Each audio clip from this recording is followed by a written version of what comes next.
Hi friends, welcome to SK Notions. இன்னைக்கு நம்ம என்ன பார்க்க போறோம்னா சுவையான தக்காளி பூண்டு சட்னி எப்படி பண்ணலாம்னு பார்க்கலாம். இப்போ ஒரு கடாயில 3 ஸ்பூன் அளவுக்கு எண்ணெய் விட்டுருக்கேன். இதில் 5 காய்ந்த மிளகாய் கிள்ளி சேர்த்துக்கிறேன். கூடவே 1 கப் அளவுக்கு தோல் உரிச்ச பூண்டு சேர்த்துக்கிறேன். இந்த சட்னிக்கு பார்த்தீங்கன்னா தோல் உரிச்சு தான் பூண்டு சேர்க்கணும், அப்பதான் நல்லா இருக்கும்.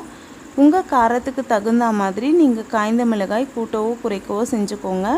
இப்போ இந்த பூண்டை இந்த எண்ணெயில் நல்லா வதக்கி விட்டுக்கிறேன். இது ஒரு நிமிஷத்துக்கு ஹை ஃப்ளேமில் வதங்கட்டும். இப்போ பார்த்தீங்கன்னா பூண்டு ஓரளவுக்கு வதங்கிடுச்சு. அடுத்து இதோட 2 மீடியம் சைஸ் தக்காளி கட் பண்ணி சேர்த்துக்கலாம். சேர்த்துட்டு இதையுமே ஒன் டைம் வதக்கி விட்டுக்கலாம்.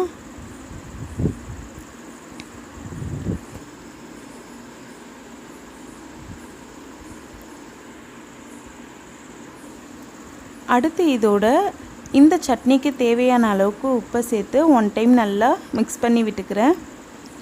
பொதுவாக பூண்டு சட்னி பார்த்திங்கன்னா புளி வச்சு அரைப்பாங்க, அது வேறு டேஸ்ட் இருக்கும். நம்ம தக்காளி வச்சு அரைக்கும்போது ரொம்பவே சூப்பராக இருக்கும். அது மட்டும் இல்லாமல் குழந்தைகளுக்கு இந்த மாதிரி நீங்கள் சட்னி செஞ்சு கொடுத்தீங்கன்னா அவங்க இட்லி, தோசை, சப்பாத்தின்ட்டு எது கொடுத்தாலும் கண்டிப்பாக சாப்பிட்ருவாங்க. இப்போ பார்த்திங்கன்னா பூண்டும் நல்லா வதங்கிடுச்சு, அதே சமயம் தக்காளியும் நல்லா வதங்கிடுச்சு. இது நல்லா ஆற வச்சுக்கலாம். இப்போ இது நல்லா ஆறிடுச்சு. இதை ஒரு மிக்ஸி ஜாருக்கு நம்ம மாற்றிக்கலாம். மிக்ஸி ஜாருக்கு மாற்றியாச்சு. கொஞ்சம் கொஞ்சமாக தண்ணி சேர்த்து இதை நல்லா ஃபைன் பேஸ்ட்டாக அரைச்சி எடுத்துக்கிறேன். அடுத்து இப்போ இந்த சட்னிக்கு ஒரு தாளிப்பு கொடுத்துடலாம். இப்போ ஒரு தாளிப்பு கரண்டியில் 2 ஸ்பூன் அளவுக்கு எண்ணெய் விட்டுருக்கேன். இதில் கொஞ்சமாக கடுகு சேர்த்துக்கலாம். கடுகு நல்லா வெடிஞ்சதும் கொஞ்சமாக கருவேப்பிலை சேர்த்துக்கிறேன். இது கூட நீங்கள் காய்ந்த மிளகாய் கூட கிள்ளி சேர்த்துக்கிறதா சேர்த்துக்கலாம். அவ்வளோதான், நம்மளோட தாளிப்பு ரெடி ஆகிடுச்சு. இதை நம்ம அரைச்சி எடுத்துருக்க சட்னியில் சேர்த்துக்கலாம். அவ்வளோதான் ஃப்ரெண்ட்ஸ், நம்மளோட சூப்பரான தக்காளி பூண்டு சட்னி ரெடி ஆகிடுச்சு. இந்த சட்னி பார்த்திங்கன்னா குழந்தைகளுக்கு அடிக்கடி செய்து கொடுக்கறது ரொம்பவே நல்லது.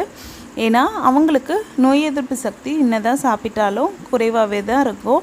அதனால் இந்த மாதிரி நம்ம அவங்களுக்கே தெரியாமல் பூண்டை அவங்களோட ஃபுட்டில் எடுத்துக்கிட்டால் அவங்களோட நோய் எதிர்ப்பு சக்தி அதிகமாகும்.